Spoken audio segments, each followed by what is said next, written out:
Hey folks, Ray from loveyourrv.com here once again. Today I thought I'd show you exactly what I use for outside cooking my barbecue grill. When I first started full-timing, of course I couldn't bring my lovely sticks and bricks big stainless steel barbecue along with me, so I had to come up with something that we could carry in the Cougar here. I had this this old Coleman stove with me from my camper van days, and it had a small grilling surface on it, but it really wasn't going to be large enough for full timing, so I had to find myself a new grill, kind of a portable one that would stow away in the basement compartment there. I really like the Weber Q grill, which a lot of people use, very popular, but it's quite tall height-wise. I wasn't sure if it was going to fit in there. Another one was the Road Trip by Coleman, which is kind of has foldable legs and it stands on its own, but it was quite large. So the one I ended up picking was called the Bow Grill. Nice little compact grill. Let's just show you where I have it in my storage compartment here. You can see how compact it is. There it is in there. So you can see my storage compartment measures about 16 inches tall, so I needed something that was quite small to fit in there and still give me some storage above. So let me pull that out so I can give you a closer look at that baby.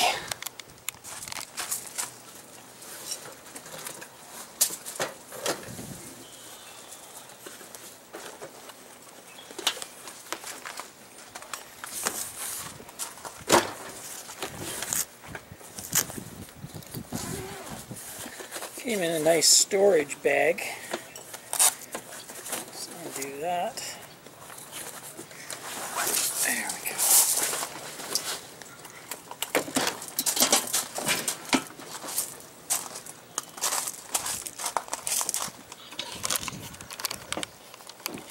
So there we go.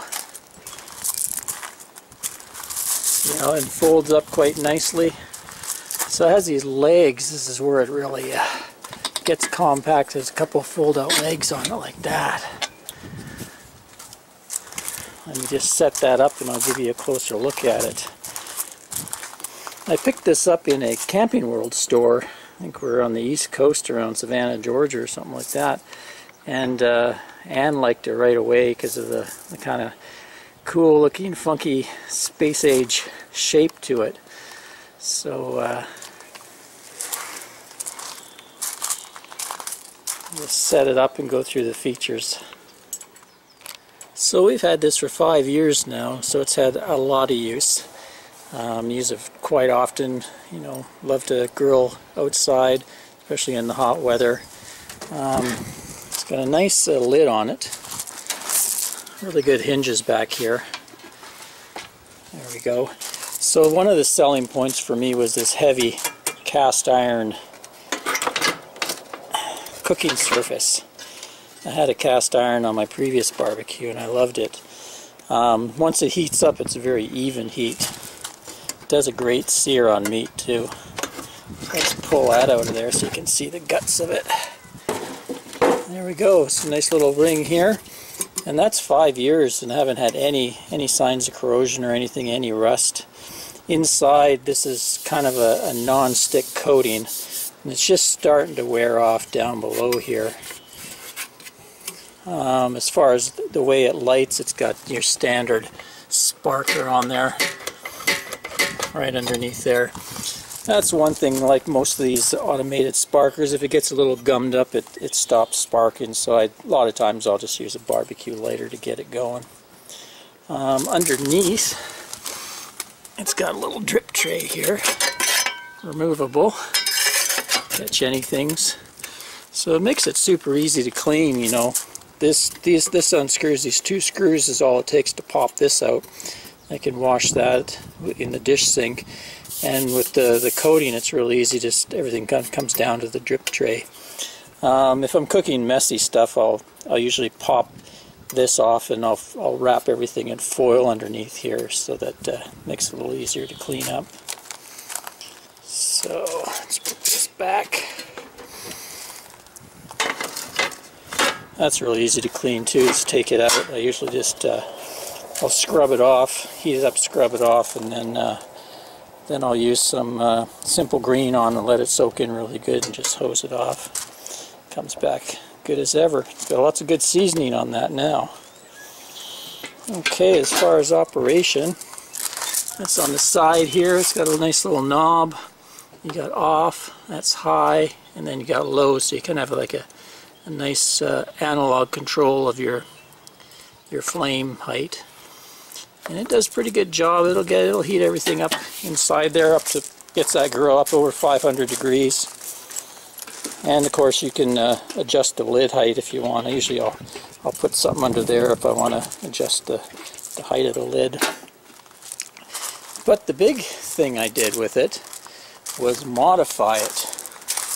Over here it used to have a screw-in thing for a one of those green canisters, and I wanted to use, my Cougar has a quick connect port, so I've had this modified. Let me just show you underneath the Cougar here, this quick connect port. Just under here, go into the propane section here. There it is right there. That's a quick connect port that's been plumbed in. That was an OEM plumbing. I'll just go underneath and show you how they did that. Okay, so that's the tank up there, and this is the line coming down. And then it connects into the main line going to the rig, to the stove and the fridge and the hot water tank and everything. So all they did is they keyed into it there, and then they put in a quick connect port, so anybody could do that. And it's got a little shut-off valve on it there, so you can turn it on and off. Little rubber thing, keep the dust out and stuff. So yeah, I wanted to utilize that. So let me just show you how we did that. Okay, so the back end of this comes easily apart. And I had a propane technician. I was in Albuquerque at an RV park, and there was an on-site propane tech that did work on propane. So I took it all apart and took it into him, and he put in the right connections and stuff. Let me just take this all apart so you can see exactly what was done, in case you get the same type of barbecue. You might want to do the same mod. Just remember though, I'm not advising this. If you do it and blow yourself up, that's not my fault. I went and had a guy do it that knew what he was doing. You know, you don't want to do it wrong, especially with propane. But I'll show you what's in there, and it's up to you what you want to do. Also, you'd probably void your warranty instantly if you did it. But anyway, I had him do that, so let me just take that apart so you can see what he did. Okay, I just popped the back of the O-grill apart so you can have a little look-see at what the Propane Tech did for me. There's the screws it takes to get the back off. Not too difficult actually, they're all easily found. No super hidden screws or anything. So anyway, this is how it's set up. This is your control valve on-off switch over here, and the propane comes in on this long pipe. So over here is where the mod was made. You can see there's kind of a round area.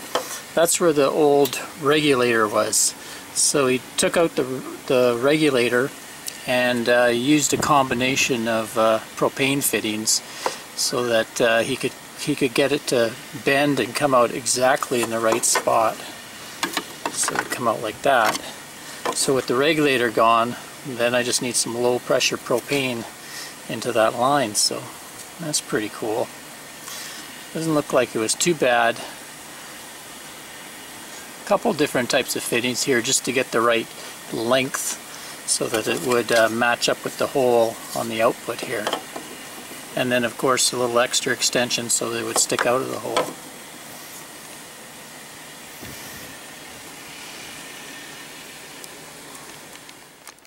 Okay, so there we go. This is how I'll hook it up. You know, I got him to make up 15 feet of hose for me, which is plenty I just have to get when we're boondocking, I don't have a table or anything, so I use the old back of the pickup, true tailgater, and with 15 feet of hose,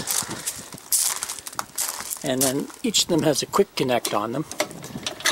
So they just quick connect on each thing and I'm ready to barbecue. Also each end has an on-off valve on it, so that I can control the propane.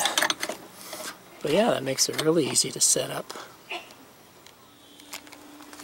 Also, by using the low pressure of the RV, like it's already been regulated by the RV's regulator, that's why this regulator can be taken out.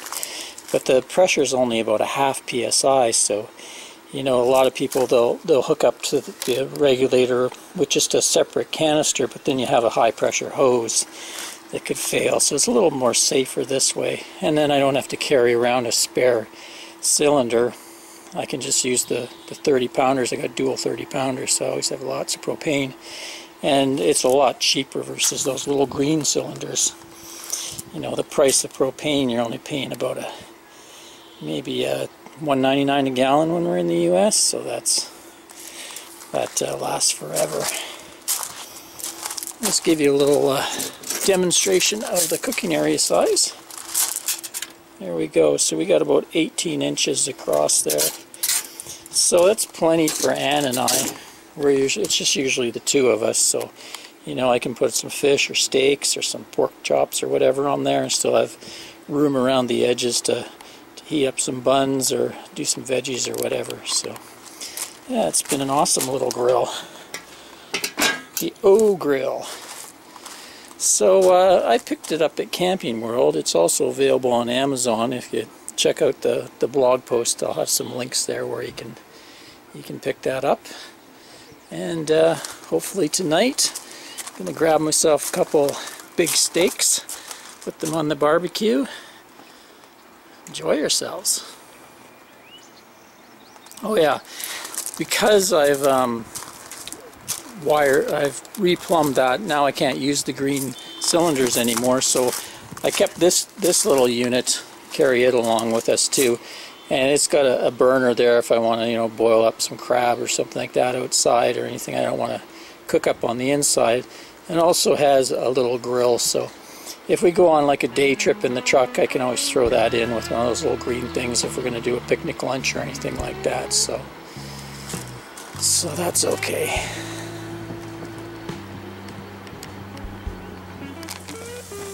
Well, we got a stiff breeze blowing the old "it's 5 o'clock somewhere" flag. Got the old grill fired up. See what we're having tonight. Nice strip loin for me, tenderloin for Ann, little green peppers. There you go. So until next time, this is Ray from loveyourrv.com and a very hungry Angie. Thanks for watching. Cheers.